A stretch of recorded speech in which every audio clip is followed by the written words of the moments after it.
Mrs. Carter had been grading essays for almost 2 hours when she reached the paper at the bottom of the stack. She circled a misspelled word, corrected a comma, then looked at the name. Her red pen slipped from her fingers.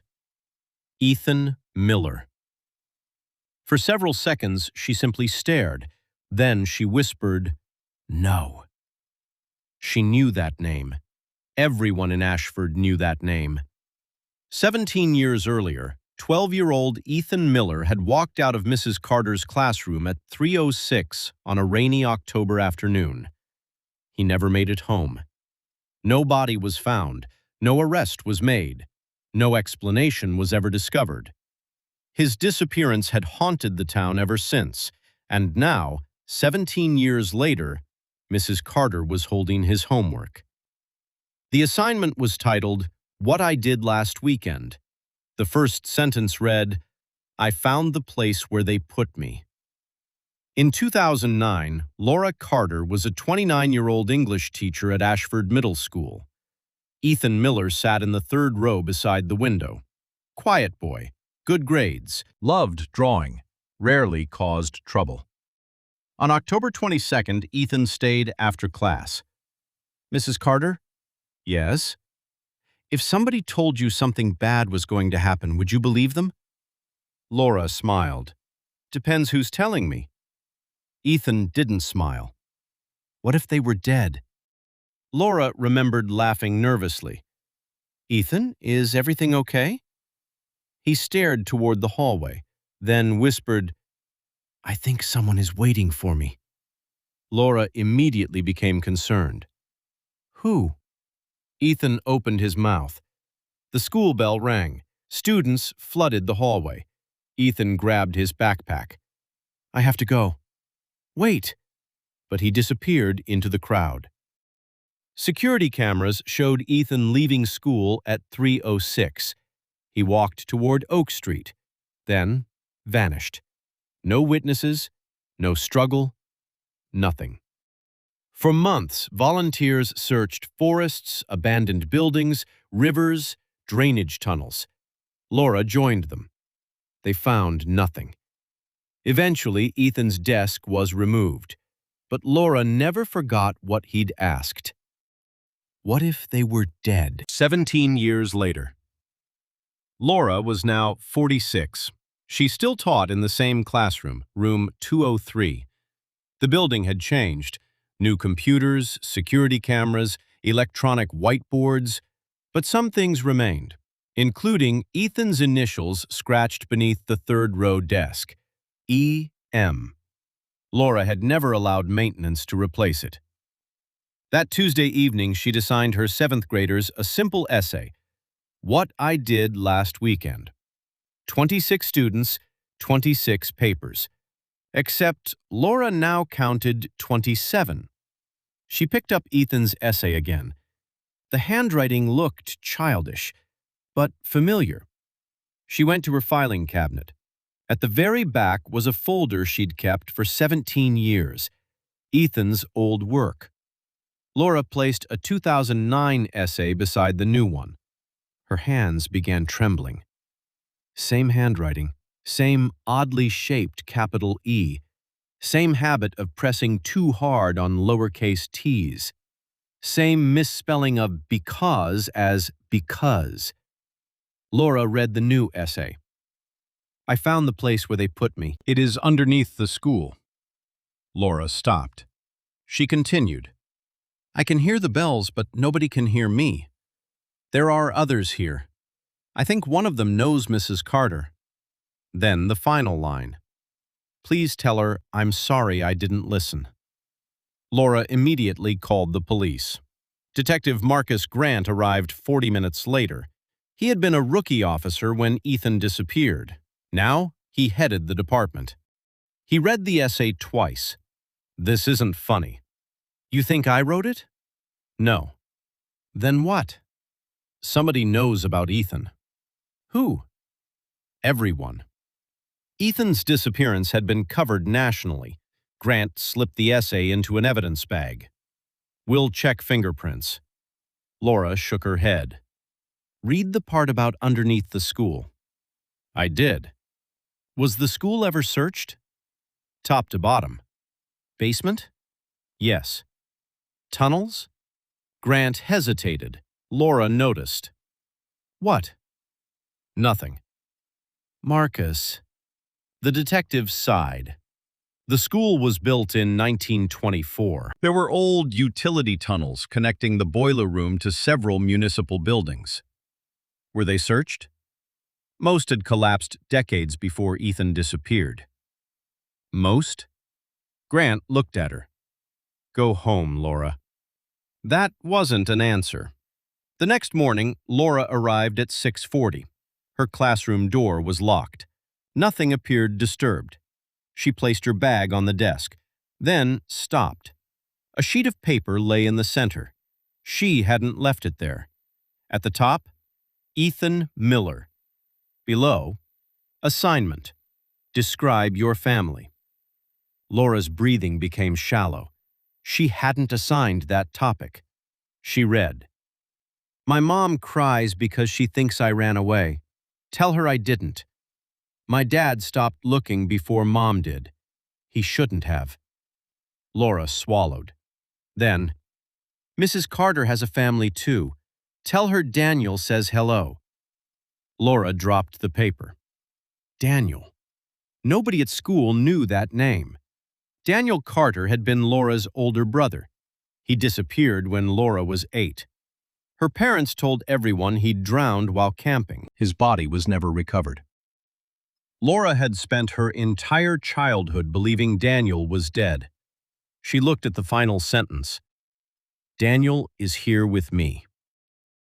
Laura didn't call Grant. Not yet. She went to the school basement. Boilers hummed, old pipes crossed the ceiling. She found the maintenance supervisor. Frank, where are the old tunnels? He laughed. What tunnels? The ones beneath the school. His smile disappeared. Who told you about those? Laura didn't answer. Frank pointed toward a storage room. Behind shelves of cleaning supplies was a steel door, painted shut. When was that opened last? Before my time. How long have you worked here? 23 years. Laura stared at the door. Open it. Absolutely not. Why? Frank lowered his voice. Because every superintendent I've worked under has given the same instruction. What instruction? That door stays closed. Laura called Detective Grant. An hour later, police opened the door. Behind it was a staircase descending into darkness. The air smelled wet and ancient. Grant shined his flashlight downward. Nobody goes alone. They descended. 20 steps. 30. 40. At the bottom was a brick tunnel. Old electrical cables hung from the walls. Water covered the floor. Laura noticed writing scratched into the bricks. Names. Dozens. Some old, some recent. Grant illuminated one. Thomas Reed, 1948. Another. Carolyn Wells, 1963. Another. Daniel Carter, 1988. Laura screamed. She touched the name. No! Grant stared. That's your brother? Laura nodded. Then his flashlight moved farther along the wall. Ethan Miller, 2009. Beneath it were 4 words. She knows we're here. A noise echoed through the tunnel. A child's laughter. Everyone froze. Police! Grant shouted. Silence. Then, somewhere in the darkness, knock, knock, knock. Laura whispered, Ethan? A child's voice answered. Mrs. Carter? Laura ran. Grant chased her. The tunnel ended at another door. Laura pulled it open. Beyond was a classroom. Impossible. Old wooden desks, blackboard, teacher's desk, no windows. The room looked untouched since the 1920s. Written across the blackboard, Welcome back, Mrs. Carter. Laura backed away. Who wrote that? Grant's flashlight flickered. Then every desk moved. Not much, just enough to scrape across the floor. Laura screamed. Grant drew his weapon. "Who's here?" One desk contained an assignment, then another, then another. Dozens of papers, each written by a different child. Laura picked one up. Daniel Carter. Her brother's handwriting. She remembered it. The paper said, "Laura, if you find this, don't believe the teacher." The lights came on, old yellow bulbs. Someone stood behind the teacher's desk. A woman, thin, gray dress, hair pulled tightly behind her head. Her face was unnaturally pale. She smiled. "You're late." Grant raised his gun. "Who are you?" The woman looked offended. "Teachers should introduce themselves properly," she wrote on the blackboard. "Miss Eleanor Ashford." Laura recognized the surname. The school was named after founder Henry Ashford. "Who are you?" "His daughter." Laura stared. Eleanor Ashford died in 1927, at 28 years old. According to town history, she'd been the school's first teacher. Eleanor looked around the room. Children used to understand discipline. Grant whispered, "We're leaving." Eleanor smiled. No one leaves during class. Every door slammed. The truth emerged slowly. Eleanor Ashford had taught troubled and orphaned children in the school's early years. Her father believed harsh discipline created obedience. A secret classroom was constructed underground where difficult children could be isolated, sometimes for hours, sometimes days. Then, one winter, a boiler explosion caused part of the tunnel to collapse. 6 children were trapped. The Ashford family feared scandal. Instead of rescuing them publicly, they sealed the tunnels. The children died. Eleanor blamed herself. Then, she disappeared.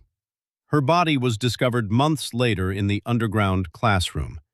Afterward, children occasionally vanished, one every few years. Eleanor believed she was building a permanent class, children nobody could take away. "But Ethan wasn't troubled," Laura said. Eleanor smiled. "He was curious."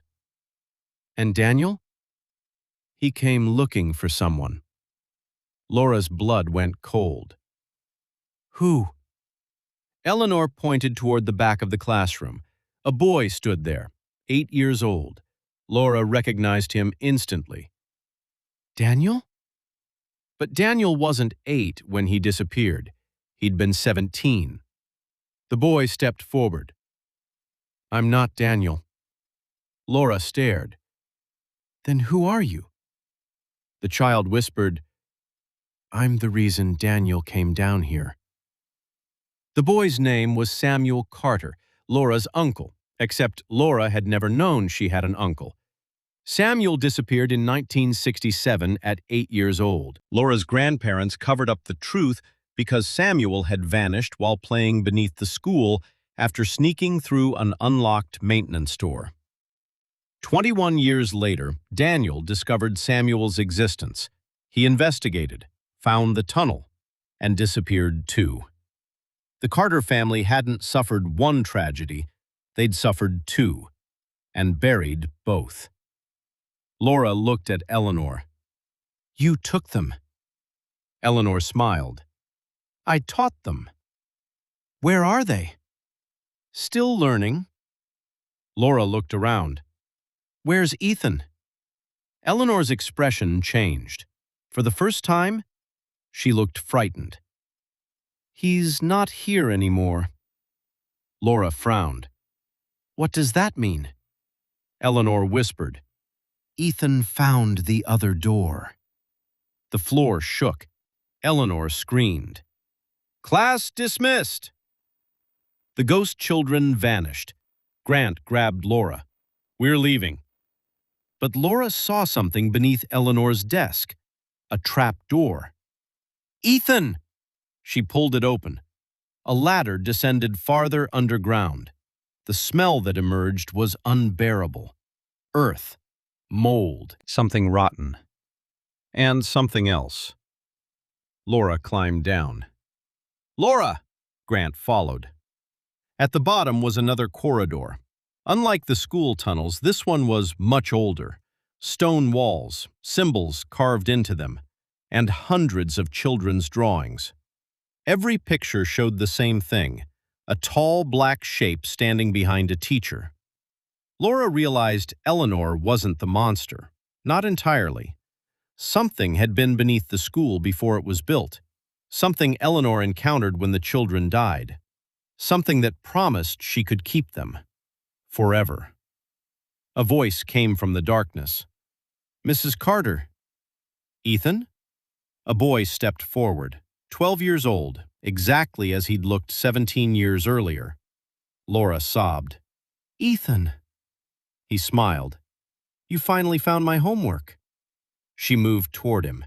He screamed, "Stop!" Laura froze. Ethan pointed behind her. "That's not Detective Grant." Laura slowly turned. Grant stood several feet away, smiling, too widely. His eyes were completely black. The creature wearing Grant's face lunged. Ethan grabbed Laura. "Run!" They raced through the tunnel. Behind them came footsteps, then voices. Daniel's voice, Laura's mother's voice, her father's, students, all calling her name. "Laura! Mrs. Carter! Come back!"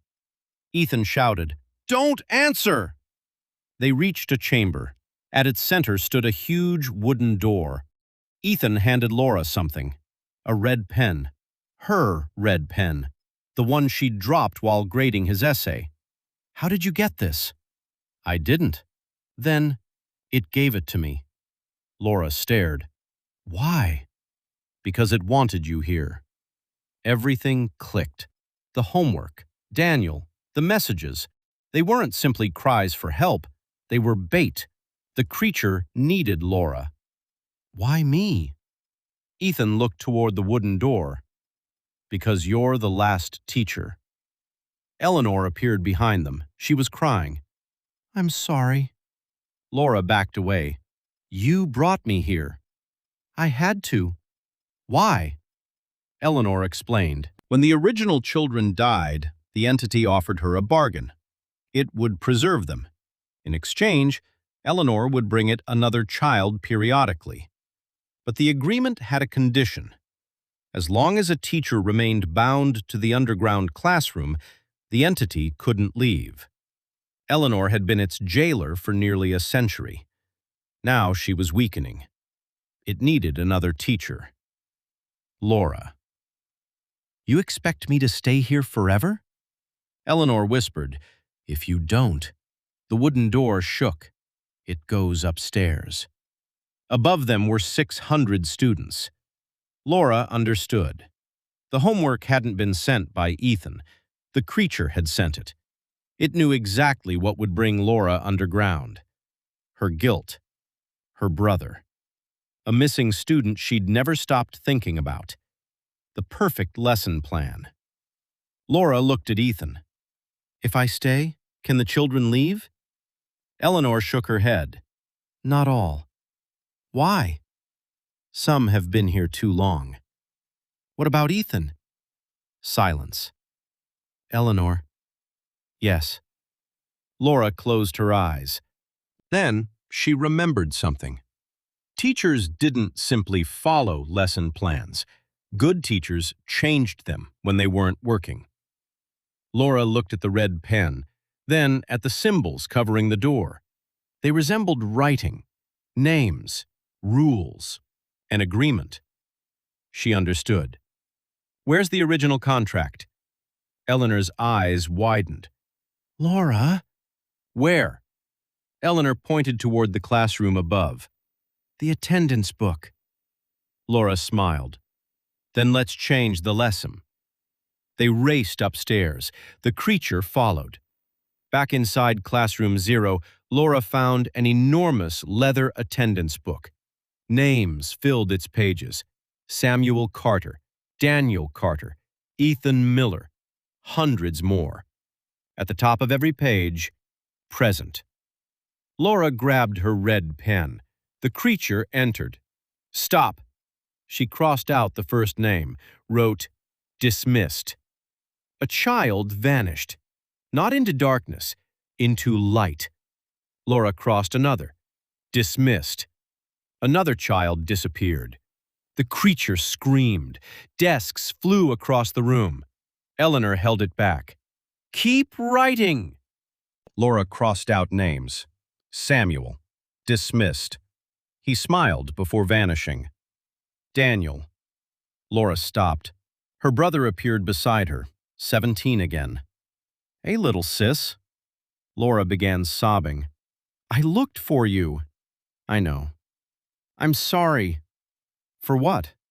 I couldn't find you. Daniel smiled. You just did. Laura crossed his name. Dismissed. Daniel disappeared.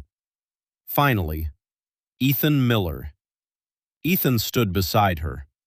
Mrs. Carter? Yes. I did my homework. Laura laughed through tears. You always did. She crossed his name. Dismissed. Ethan vanished. The creature screamed. Only one name remained. Eleanor Ashford. Eleanor looked at Laura. Do it. What happens to the thing? It loses its teacher. And then? Eleanor smiled.